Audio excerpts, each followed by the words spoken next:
Sunday, July 26th. In the wee hours of the morning, I dreamed. It was a huge wedding in a cathedral. Everybody there looked rich. I was in a half-acre wedding gown, standing next to a healthy, grown-up Roger, who was grinning that grin of his. I could see my folks in the front pew, Mom weeping and smiling. The Camerons were in the other front pew. Kelly was my maid of honor. The best man had a brush cut and a short beard, and used a cane. It was Sarah. Then the minister, Reverend McGrail, looked at me and said, "Mark, are you sure you want to go through with this?" I was still shaking my head no when I woke up. I was awake early. I slipped out of my nightgown and showered. The water felt good against my bare body. One thing I liked about the shower is that I could look down, turn my hands palm up and pointed downwards, and see who I really was. Less than a week to go, I thought as I dried myself and pulled on my padded panties, bra, and pantyhose, and I could be me again. Yet, as I shaved and put on my foundation makeup, I wondered if I would ever be the old me again. So much had happened. So much had changed. Yet I didn't feel bad about it. I felt bad about disappointing Kevin, sure, and I was still nervous that I could be exposed publicly, but being here with Sarah was where I wanted to be. And yes, as I slipped on my blouse and the blue flowered skirt that Mom had brought me back in Fort Russell, being Annie was fun. And not just fun, but important. Would I ever get the chance to try on another person, to create somebody like Annie? Maybe I should try drama, I thought, as my blue nails manipulated the diamond studs into my ears. The drama kids at school seemed like kind of an in-group, but they did hold tryouts. Too bad that the drama coach would never know that I lived my starring role for 6 weeks. Well, maybe not too bad. Hi, sleepy, I smiled over at Sarah, who had just turned over in bed, scrunched up her face and squinted open her eyes. Aunt Fran will be here in about 45 minutes to pick me up for church. Wanna come? I'll help you get ready. Morning, sweetie, she said. Would it be okay if I just sleep in? Between the drugs and the workouts in PT, I really need the rest. I'm glad you're wearing that skirt, by the way, it's thoughtful to your mom. Be sure to say hi to Barbara for me. I made a mental note to do that, and to be sure to ask Reverend McGrail to drop by during the week so Sarah Beth and I could say goodbye to her privately. She had been a real help to both of us, both in her counseling and in talking with Kevin. Sure, kid, I said. But how about lunch together? She wants to take us out. She motioned for me to come closer, so she could talk softly and not be overheard. I had a wonderful time with your mom yesterday while you were gallivanting around with that cowboy, and you didn't have much time with her at all. So why don't you and her have some good mother-daughter time, mother-son time, whatever, and I'll do fine on my own. You're not unhappy about the Camerons taking so much of my time this weekend, are you? I asked with concern. No, silly. What you did for them last night may have provided one of Roger's last really happy memories. I like the Camerons, too, you know. Really, I am just tired. I didn't want to spend 6 weeks without you, but a few hours by myself will be fine. I do love you, you know. Annie, or Mark, I teased gently. Both, silly. She had leaned up far enough to give me a peck on the cheek. Quiet time it is, then, I said as I went back to finish my makeup. And I love you, too. But do me a favor. We should be back by 2:30 at the latest. Wear something nice, put on your new hair and the dangly diamond earrings. I don't have anything particular in mind yet, but at least I want Aunt Fran to take some pictures of you looking terrific. Sarah agreed. But I'll never look as foxy as you did last night, girl, she teased.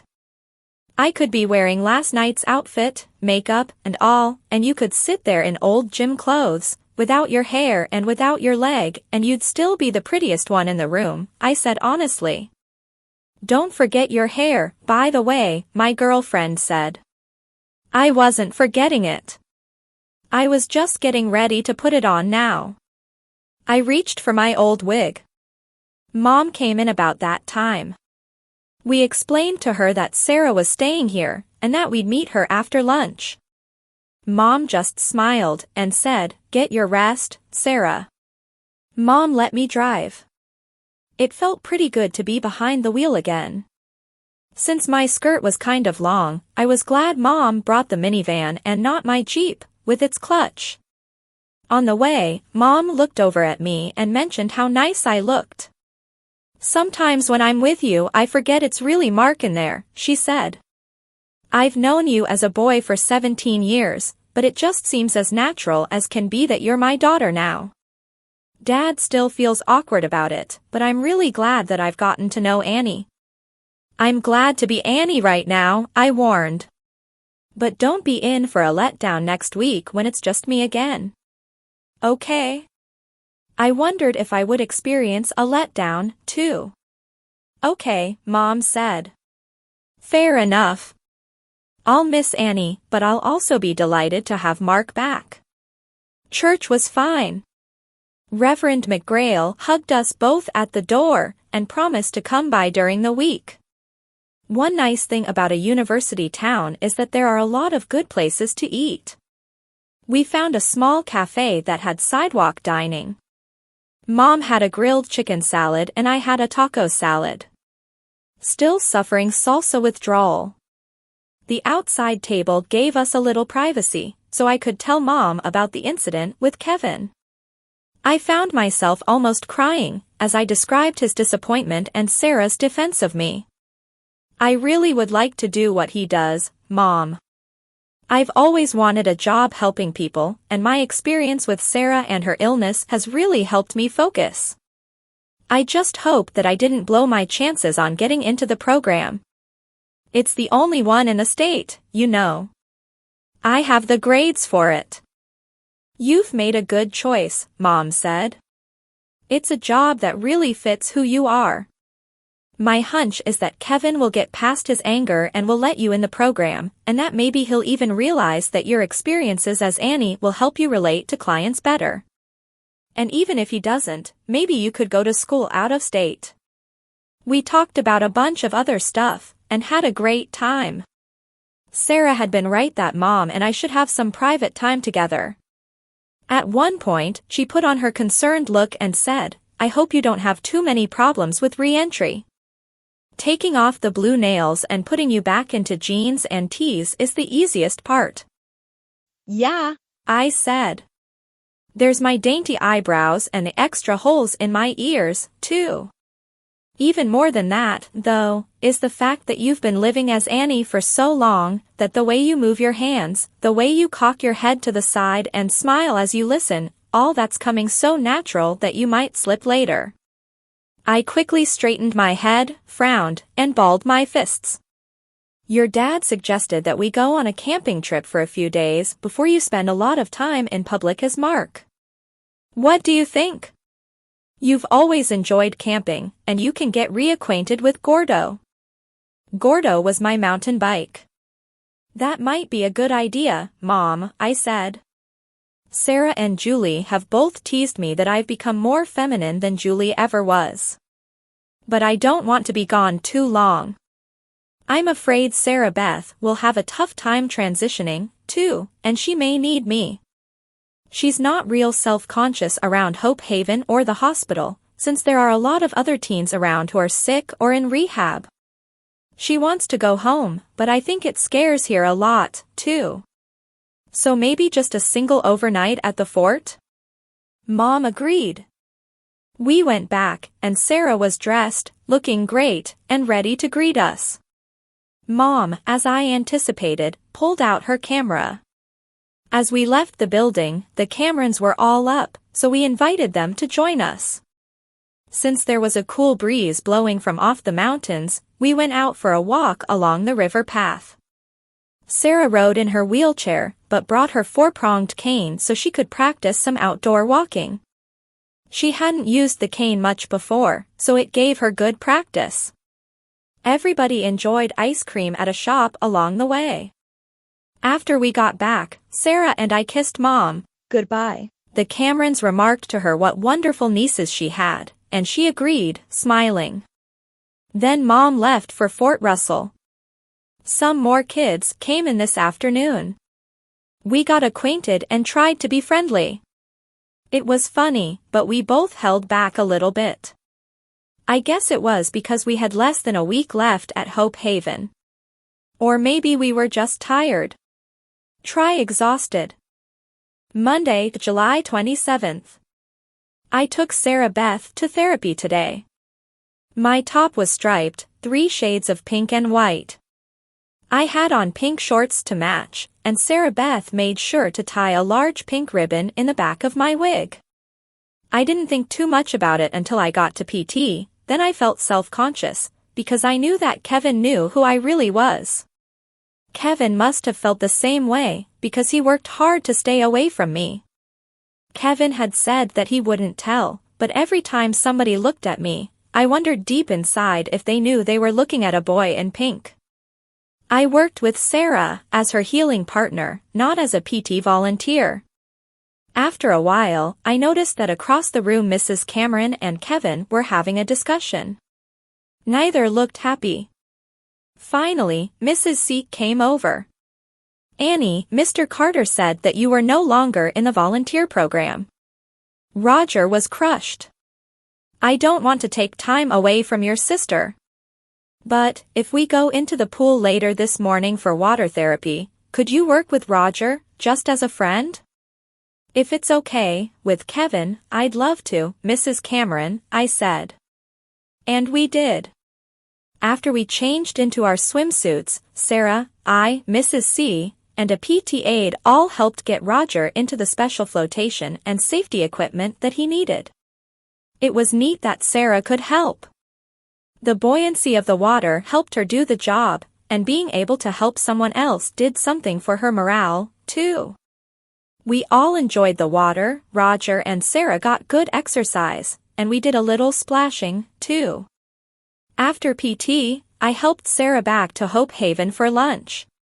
Then we went out to the river bank to enjoy the nice day. Again, Sarah covered most of the distance in her chair, but got up to walk around with her cane. She even walked half the distance back. We passed a little earring and accessory store, and Sarah insisted on going in. I want to buy something for you, she said. But I won't have much chance to wear it, remember? I protested. She worked so hard to get up the step and into the store that I gave up. Stubborn was Sarah's middle name. What she had seen was a sweet pair of earrings with a tiny Tigger character dangling and waving from each. You're going to wear your favorite outfit home Saturday, the Tigger romper. And these will look so cute with it. Yes, ma'am, I replied obediently.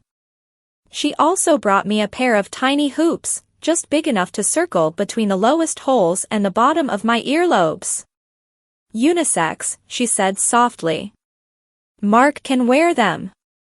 Yes, ma'am, I said again. Mark and I both will enjoy them. Thanks, Sarah. It was a good thing we enjoyed ourselves during that early afternoon break. Chemo affected her more, and quicker, than usual. After we got back to our room, she closed herself in the bathroom and hurled. After she cleaned up and came back out, she moaned one thing about all this. I've barfed more than enough for one lifetime. I will never be tempted to become bulimic. We did what we usually do after a rough reaction to the chemotherapy. We sat next to each other on the bed, with my arm around her shoulders and her head on my chest until she felt comforted enough to lay down and sleep. Thanks, she murmured. These will be my worst memories of being here, but my best memories of Annie. You are so good to me. I just smiled, kissed her on the forehead, and tucked her in. I told her that I might wander a little. When she was sleeping soundly, I went back over to Children's Hospital. Roberta had been transferred out of cardiac care and was in a regular room. Roberta, her mom, and I all hugged. Roberta giggled when I told her about my date with Roger, and when she saw my new Tigger earrings. The little girl looked better, although her color was still a bit gray and pale. Her mom told me that they might go back to Hope Haven by the end of the week, so they could be close, just in case a heart would become available. Promise you'll come see me when I get my new heart? Roberta insisted. I wouldn't miss it, I said truthfully. And someday you'll be all well and maybe we can play together, or ride bikes. I've never been able to ride a bike before. I'd love that, she said.